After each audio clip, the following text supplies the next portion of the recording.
Getting into Jason Takes Manhattan because we're based in Queens, St. John's University. What was it like shooting a movie in the middle of Manhattan?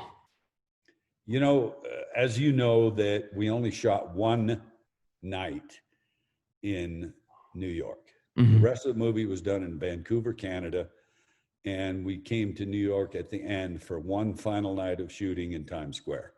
And it was unbelievable because I there were hundreds of people watching because Times Square, let's face it, they clear the whole place out for us to be able to shoot as if it's kind of abandoned. And people are held back behind barricades watching. And I just felt amazing because all I would have to do is, and I never took the mask off because I wanted to keep the image for the people watching. And Yeah. all I had to do was stand there and look in one direction at the people, and they just went nuts in between shots.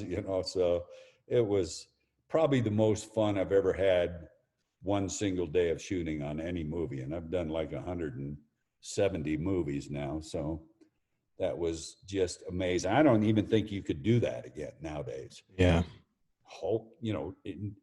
Control all of Times Square for a shooting of a film. I don't think they could do it. Yeah. I never knew that it was an entire Times Square that was controlled for that movie. That's something I Yeah. didn't know.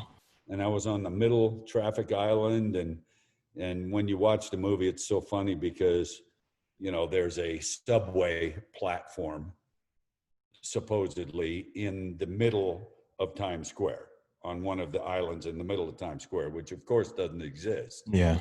So you watch, it's just a plywood piece of set, and you watch the two actors supposedly coming up out of the subway, and they squat down, and as they walk, as if they're coming up the stairs, they just do that.